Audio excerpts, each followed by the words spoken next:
Pessoal já se acomodando aqui. Aqui. Nosso técnico Felipe Luiz presente aqui já para a entrevista coletiva após mais um título, a terceira taça dele sob o comando do Flamengo. Ele tinha vencido a Supercopa do Brasil, a Copa do Brasil e agora a Taça Guanabara. Portanto, vai começar a entrevista coletiva do nosso técnico Felipe Luiz. 3 títulos e apenas uma derrota. Boa noite, Felipe. Tudo bem? Parabéns. É a Taça Guanabara, mas, de qualquer forma, é título, né? Queria que você pudesse falar sobre o seu time, o quanto você está orgulhoso desse time, se você acha que está chegando, né, no nível que você quer. Hoje a gente viu uma atuação de gala, 5-0 contra o Maricá. Queria que você pudesse falar sobre o time, o quanto você sente esses jogadores conectados. Boa noite. Eu estou muito feliz pelo jogo, pelo futebol apresentado, e principalmente pelo que os jogadores desfrutaram e se divertiram dentro do campo, né? Porque é uma das coisas que eu peço muito, porque o futebol tem que ser jogado com prazer, com alegria, e eles estão num momento de confiança muito grande, estão num momento de forma muito bom, e se nota dentro do campo, né? Como eles se conectam, como estão essas relações cada vez melhor. Obviamente que temos muitas coisas que ajustar, mas ganhar não é fácil.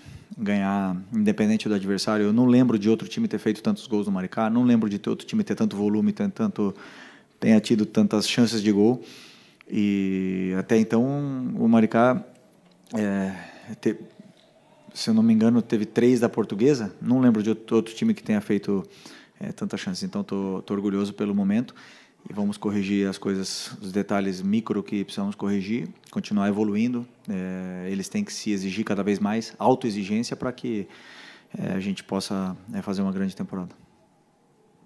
Felipe, boa noite. Boa noite. A gente teve numa entrevista o Arrascaeta falando que você foi até a casa dele e que ele virou para você e falou: se você precisar me colocar no banco, pode me colocar.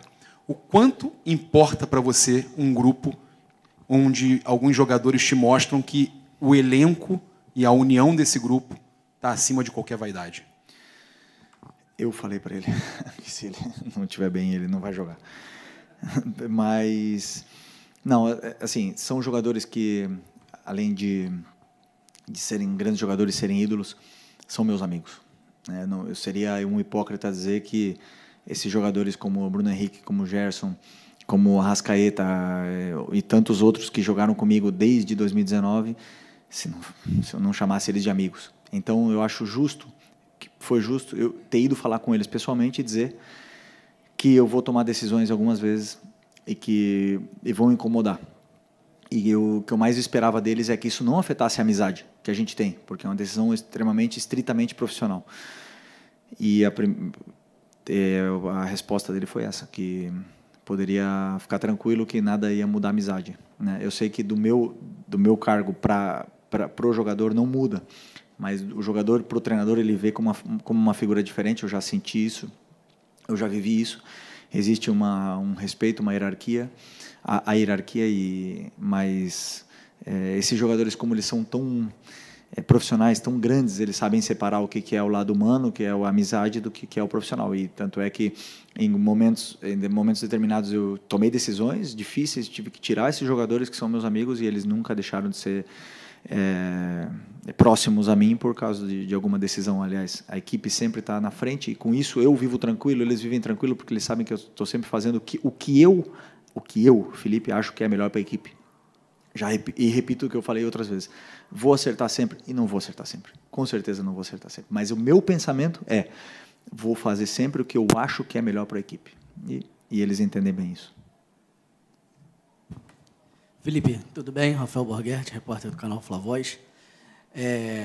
Eu recebi mensagem de um amigo meu, que ele é flamenguista, falando sobre o jogo de hoje, e ele disse: cara, como é bom assistir o Flamengo jogar hoje em dia. Como é que é para você resgatar essa sensação do torcedor em todo dia que ele liga a TV ou vem aqui no estádio assistir o jogo do Flamengo, ele saber que ele vai ver um jogo de qualidade?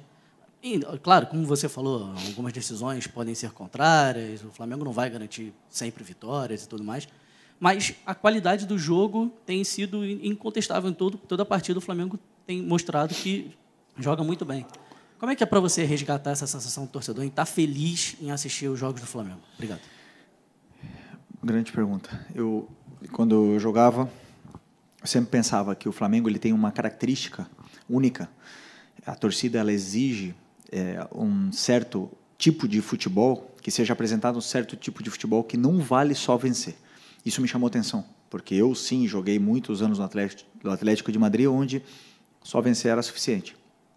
E, durante todo esse processo meu no clube como jogador, eu entendi um pouco, né, do que entendi muito o que o torcedor sente, o que ele quer e por que as vaias. Por que o torcedor ele vaia no Maracanã? Por que ele não se sente identificado com a equipe?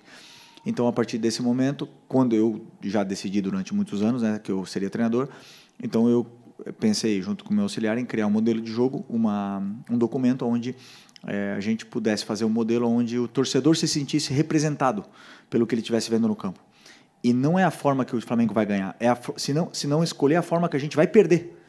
Se é para perder, prefiro perder dessa maneira, correndo riscos, pressionando alto, jogando com bola, fazendo um jogo de imposição e outros mil detalhes que não estão aqui. Então, esse foi o meu pensamento, né? E a chegada do Boto é interessante porque ele falou isso na outra entrevista, que ele quer criar um modelo de jogo para o clube, e onde o nosso modelo de jogo e o dele, a gente está em constante adaptação e atualização para que sempre o torcedor se sinta representado com o que está vendo no campo. Como você bem falou na pergunta, não sempre vai se ver o que o torcedor quer, não sempre vão ser só alegrias, mas que a intenção seja sempre jogar o futebol que deu alegrias para esses torcedores em algum momento, com o Zico, com o Leandro, com o Júnior, com o Nunes, com todos esses grandes craques, né, jogando esse tipo de futebol. Depois o Jorge Jesus resgatou isso e tentamos reproduzir o que o torcedor gosta de ver no campo. Okay. Tudo bem, Felipe? Parabéns por mais uma taça. Gilberto Júnior, canal Flamelo. Você já disse algumas vezes que, na sua crença, são os jogadores que se colocam no time titular. E aí você tem o Luiz Araújo, que entra pela direita e vai bem, pela esquerda vai bem, centralizado corresponde. Para você, o Luiz Araújo está nesse sentido? Ele está pedindo passagem, está se colocando no time titular? Sem dúvida. O Luiz Araújo é um dos jogadores aqui super importantes na equipe, e eu sabia hoje que, deixando ele fora do time titular, eu vou para casa com uma sensação de estar sendo injusto, né? Isso é bom para o treinador, porque ele está criando isso em mim. Ele não está sendo injusto, eu não estou me sentindo injusto porque ele é gente boa, ou porque ele me trata bem, porque ele me dá bom dia e me olha no olho, não. Ele tá me deixando com a sensação de que eu estou sendo injusto porque ele está mostrando e falando no campo. Esse é o tipo de jogador que eu quero. Depois o treinador ele tem que tomar decisões, porque todos os que eu decidi para começar o jogo hoje foi por algum motivo especial, pensando no plano de jogo, pelo momento, pela carga física, por mil coisas que eu possa imaginar, eu monto uma equipe. E hoje o meu pensamento foi não começar com ele. Mas são tantos jogos que com certeza ele vai jogar muitos jogos, como todos os outros jogadores de ataque, e o campo fala, e ele está falando no campo. Boa noite, Felipe. Bruna Medeiros, do Disflá. Você acabou de falar do Luiz Araújo, mas eu quero saber se o Plata seria a posição dele que você considera ideal, ou você vê mais ele como um substituto para jogar mais por dentro, mais pelo lado mesmo. E queria que você falasse um pouquinho também sobre essa importância do Plata, que você já falou várias vezes sobre essa importância dele tática, e a gente vê ele se movimentando bastante. Então, como fazer com que coloque dois jogadores que estão provando que merecem ser titulares e você só tem 11 lugares no time, né? Da mesma forma que eu falei da zaga, né? Vou ter que achar um lugar para todo mundo. Mas o bom disso é que nós temos, pro segundo tempo também, jogadores importantes entrando e depois melhorando ainda mais a equipe, né? E tendo esse tipo de jogador como Luiz Araújo, como Plata, ou como Bruno Henrique, como Juninho, todo esse tipo de jogador que um dia vão ter que entrar no segundo tempo, vão melhorar a equipe. O Plata é um jogador que foi, como eu disse nas outras entrevistas, foi pouco a pouco, trabalhando, sem falar, trabalhando, e cada vez que ele entrava, melhorava a equipe, era a sensação de perigo e detalhes táticos, detalhes que eu peço e ele absorve todos eles, tanto ofensivos como defensivos, como com e principalmente sem bola.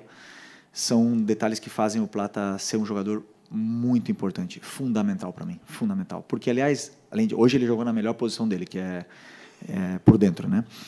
Para mim, na minha visão. Mas ele pode jogar na meia esquerda, pode jogar aberto na esquerda, pode jogar aberto na direita, jogou de atacante. Então é um jogador super versátil que nos dá muito, ajuda a defender, ataca, pressiona, faz tudo que o treinador pede. Portanto, é um jogador fundamental para mim. Só um segundo. Lembrar vocês que faço apenas uma pergunta, tá? Não 2, 3 minutos. Tá? Por favor. Boa noite, Felipe. Bruno Castanha, canal Rubro News TV. A gente falando bastante desse time, a forma de jogar, mas eu quero falar hoje da bola parada também. O Flamengo do Felipe Luiz é muito forte, vem fazendo gols, né, em vários jogos. Hoje a gente viu até uma jogada ensaiada, que resultou num gol, mas também outras no segundo tempo, que acabaram não resultando em gol, mas que me levaram muito perigo. Quero que você fale também um pouquinho desse trabalho, dessa bola parada do Flamengo, que vem sendo muito forte nos últimos jogos. Obrigado. Bola parada é um recurso e uma fase do jogo tão importante como todas as outras, onde damos muito valor. Eu sempre penso que a bola parada é estado de concentração, é um estado de espírito dentro do campo, você acreditar naquilo, porque eu já passei por jogar com equipes muito altas e sofrer e tomar gols e nunca fazer gol, e jogar com equipes muito baixas e não sofrer e não tomar gol pelo estado de concentração e tal.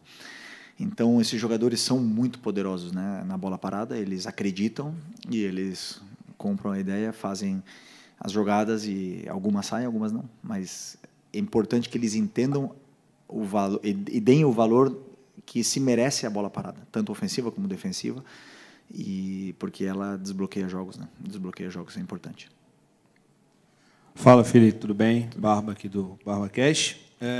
Bom, você foi um grande ídolo como jogador, você é um grande ídolo como técnico, e a gente vê que há muito trabalho, né, teu e da comissão, nesse empilhamento de troféus que você vem, graças a Deus, conseguindo. Mas a minha pergunta é o seguinte: você está sendo um campeonato carioca bacana para o Flamengo, e qual é a memória mais bacana que você tem desse campeonato até agora? Desse que nós estamos disputando.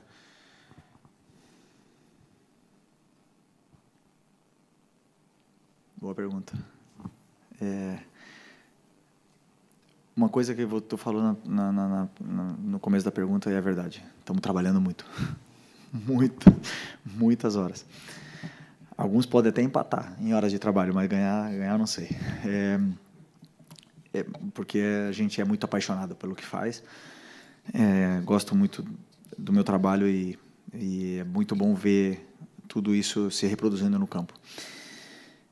O melhor momento do Campeonato Carioca, eu acredito que tenha sido o terceiro clássico, depois do jogo do Vasco, onde a gente passou por um turbilhão de emoções contra o Fluminense, contra o Botafogo, e jogar o terceiro jogo contra o Vasco e ver os jogadores com o mesmo sangue no olho sempre, sem cansar e sem perder a ambição, querendo mais, querendo fazer mais gols, querendo jogar, e todos eles querendo competir entre eles, para mim, como treinador, foi o momento mais gratificante até agora. Então, agora vão começar as fases realmente, o semifinal e final, que são as mais importantes, mas o time chega num estado de ânimo muito, muito bom.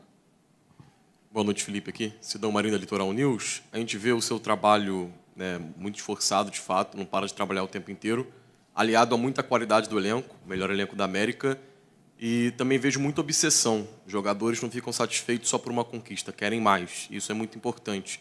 E, em cima disso, eu te pergunto qual a importância de já começar tão bem a temporada, em comparação com as outras equipes brasileiras que vêm duelando pelo título nas últimas temporadas. Botafogo ainda nem tem treinador, o Palmeiras, claro, o regulamento lá é diferente, mas está pressionado para amanhã, e a gente vê um Flamengo nadando de braçadas muito rápido e com um belo futebol aplicado no gramado. Na sua visão, qual a importância de hoje estar um passo à frente dessas equipes? Obrigado. Não penso em estar um passo à frente às outras equipes. Penso no nosso modelo, nos nossos pontos fortes, nos pontos que temos que melhorar. E como os jogadores entenderam, acreditam, compraram a ideia, né, do modelo e aplicam ele no campo, ele acaba acontecendo, e com a qualidade que esses jogadores têm, eles acabam potencializando muito mais ainda a sua qualidade individual. E a boa fase é o que todo treinador busca, né? Não existe nenhum treinador que quer começar o ano mal e depois acabar bem, né? Todo mundo quer estar sempre bem, e toda temporada tem altos e baixos. Então, assim, o desafio, para mim, no meu caso como treinador, é que esse time continue com essa ambição, com essa fome, né? Porque eu estava no meio deles como jogador e eu sei o que eles são ambiciosos para conquistar títulos, para fazer história aqui no Flamengo, porque, claro, é difícil, muito difícil botar uma foto naquela parede que já tem tantos títulos importantes, mas eles têm muita ambição. E sabendo isso é mais fácil para mim, porque eu sei que tipo de jogador eu tenho na mão, até onde eles podem aguentar. Então eu posso exigir muito porque é o que eles querem. Eles querem conteúdo, eles querem exigência, porque depois eles querem ser campeões e mostrar no campo. Então até agora está sendo muito prazeroso ver isso, e o meu desafio é com que eles sigam cada vez mais, até mesmo porque a temporada nem começou ainda. Então, temos muito em jogo e muito para disputar ainda. Felipe, aqui no meio, Thiago Lima, do GE. Parabéns por mais uma conquista. Eu queria te perguntar em relação ao Gerson, Felipe. Hoje a gente viu o Gerson atuando um pouco mais recuado, né, do que ele vinha jogando na direita, no segundo homem de meio de campo, e até uma posição que ele jogava no time do Jorge Jesus, no time que você também jogou. Queria te perguntar o que você vê, o que você acha que o time ganha tendo o Gerson nessa posição, e como você vê ele, por exemplo, ele se sente mais confortável ali mesmo ou é jogando aberto? Obrigado. Pelo que eu conheço do Gerson, essa é uma pergunta para ele, né? Ele tem que responder, mas ele se sente confortável estando no campo. É um tipo de jogador que melhora conforme vai tendo mais minutos, né? Pelo que eu conheço do Gerson, é um jogador que quanto mais joga, melhor fica. E é um jogador que, ao meu ver, nos dá muito para a equipe como volante, nos pode dar mais ainda como meia durante muitos partidos que estão bloqueados, porque ele tem uma vantagem qualitativa muito grande em não perder a bola, em dar sequência à jogada, mesmo pressionado. E isso, para um treinador que sabe que muitos adversários vêm pressionar, ter um jogador como esse faz a diferença. Então, hoje eu imaginei um time mais ofensivo, com o Gerson de volante e podendo colocar Plata e Arrasca por dentro, né? Então, para mim foi um plano de jogo colocar ele aí. Ele é titular da seleção brasileira de volante, então eu sei que ele pode jogar perfeitamente nessas posições e ajudar muito a equipe. Felipe, aqui. Boa noite, Gabriela Marino, da Band. O Flamengo é um time que tem mais títulos do que derrota no seu comando, é um time que joga com muita intensidade e a torcida diz que você faz parecer fácil o futebol do Flamengo dentro de campo. Queria que você falasse um pouquinho o que você atribui esse ótimo desempenho do Flamengo, ao que você atribui esse ótimo desempenho do Flamengo. Obrigada. Qualidade dos jogadores,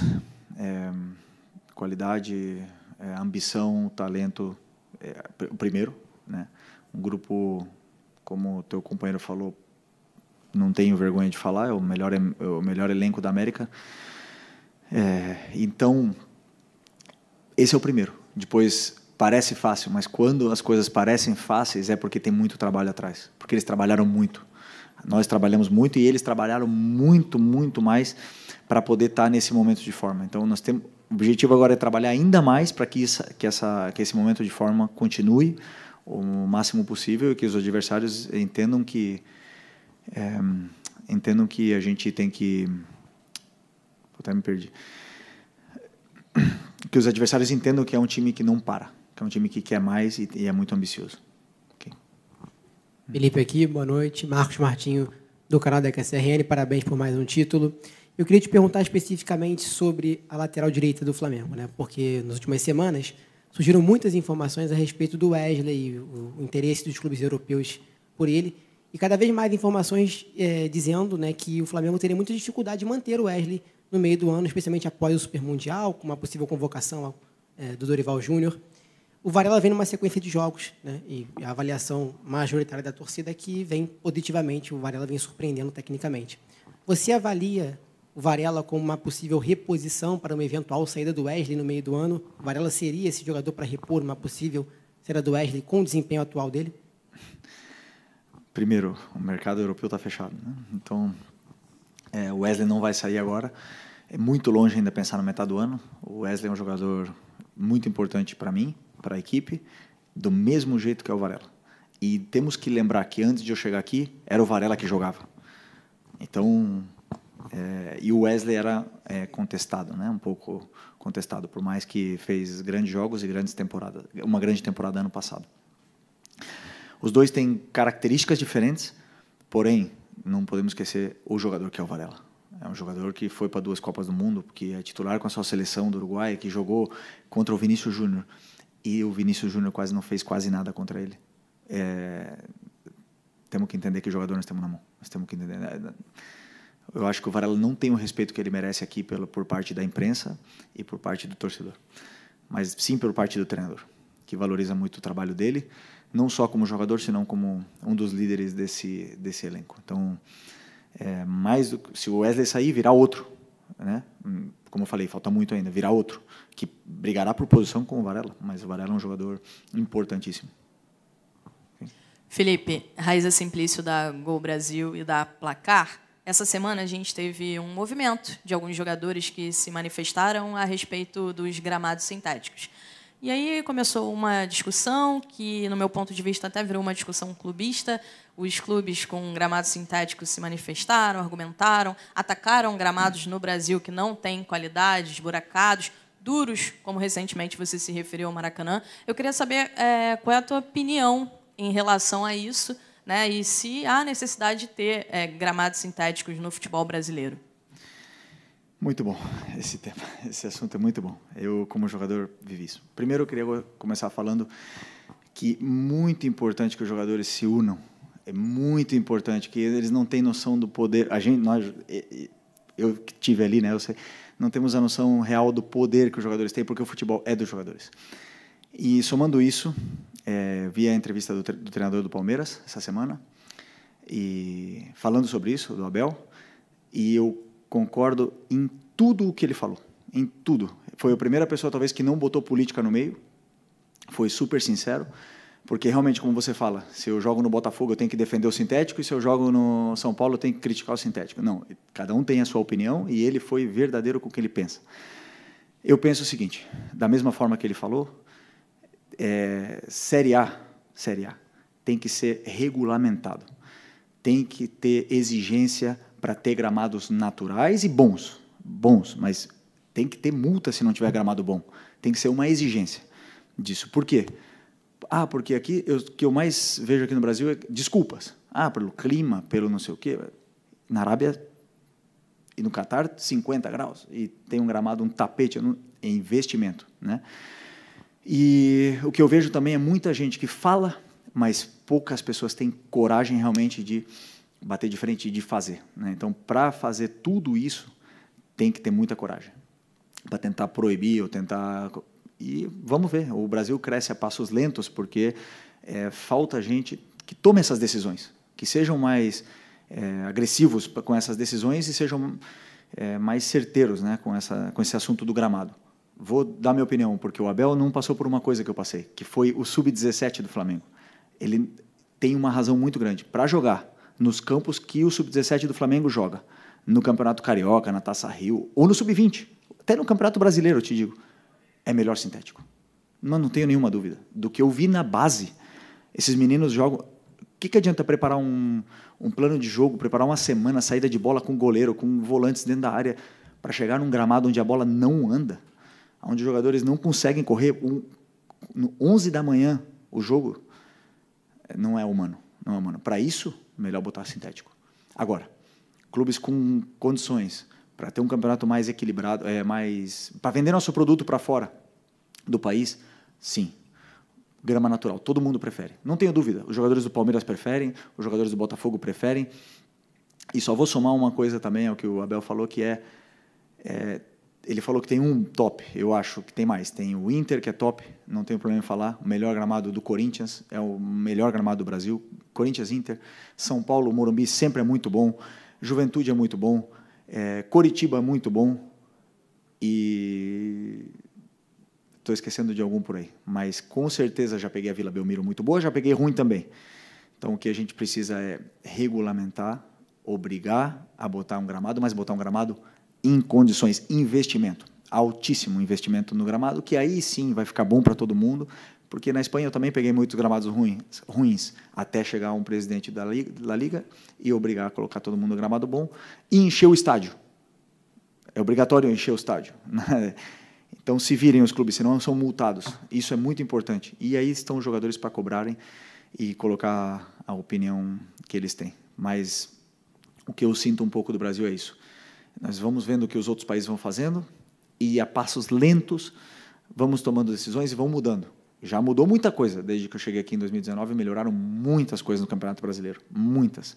Tanto taticamente como de estrutura, infraestrutura, melhoraram muitas coisas, mas ainda estamos atrás. É evidente que nós estamos atrás e somente pessoas com coragem para tomar decisões importantes e agressivas para poder mudar e melhorar o nosso campeonato. Felipe.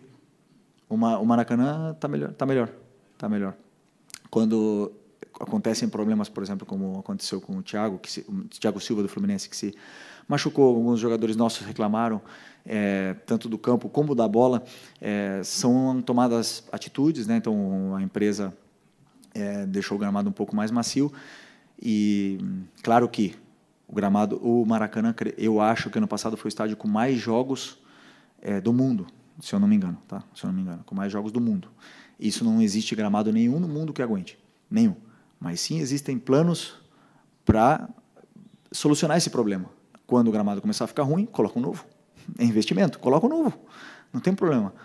Né? Paramos de jogar, vamos para Brasília, vamos para Volta Redonda, vamos para outros lugares jogar e colocamos gramado novo. Não tem, eu acho que essa seria uma das soluções, que quem ganha com isso é o espetáculo.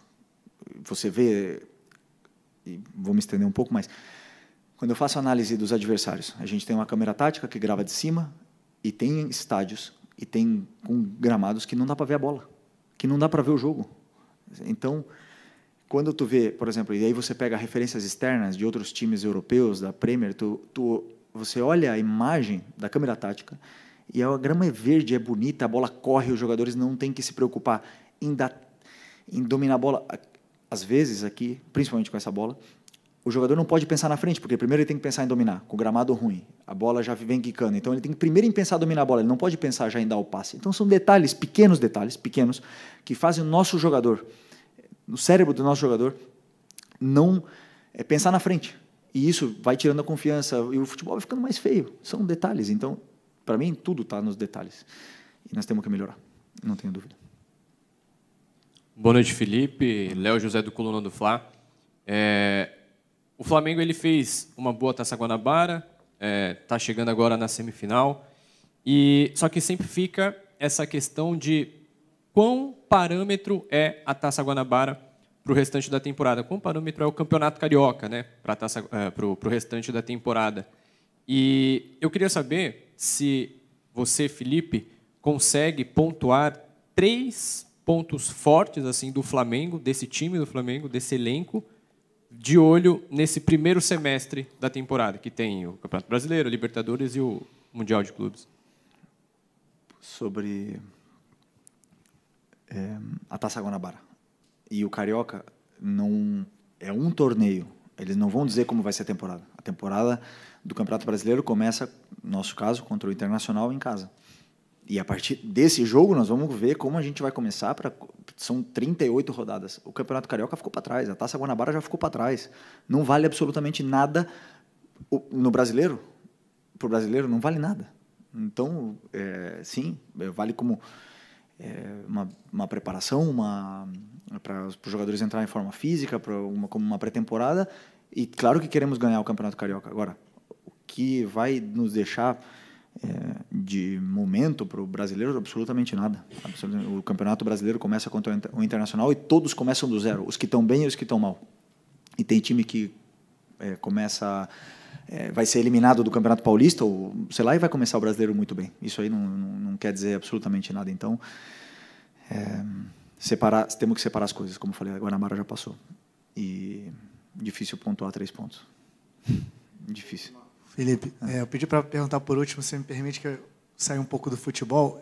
Você é um grande fã de tênis, essa semana você esteve lá algumas vezes lá no Rio Open, e eu queria até saber se, apesar de ser um esporte bem diferente, se você consegue absorver alguma coisa para o seu trabalho. E aí a gente está vendo esse momento do João Fonseca, né, depois de muito tempo surgindo uma promessa, mas, ao mesmo tempo, muita expectativa para um garoto de 18 anos, e aí ele perdeu aquele jogo, enfim, você já viveu muita coisa no esporte.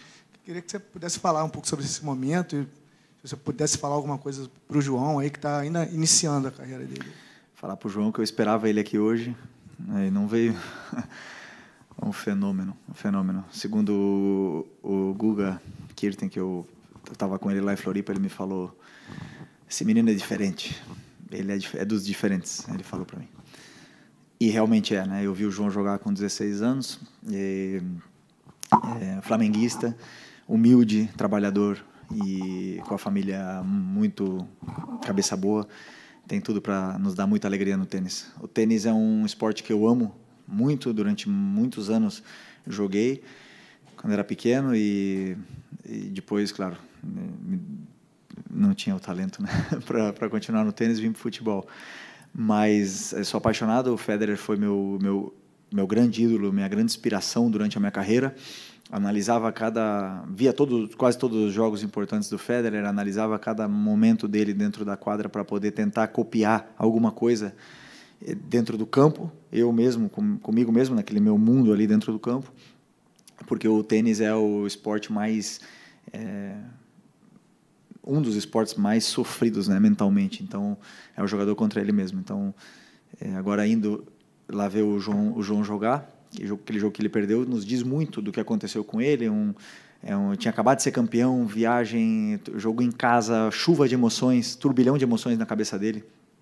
E, de repente, pela primeira vez, talvez ele tenha pego um adversário tão extra motivado como ele pegou, aquele menino, né? Então, isso nos diz muito, né? Que muitas das vezes a gente vai jogar, vê um adversário como ele joga, mas contra a gente ele vem ultra extra motivado. E isso me passou uma mensagem para mim também. E, de certa forma, serve até como treinador para passar para os jogadores. Então, eu gosto muito de pegar coisa de outros esportes e, por sorte, ainda dá tempo de ir lá ver o final da dupla. Valeu? Boa sorte. Valeu, pessoal.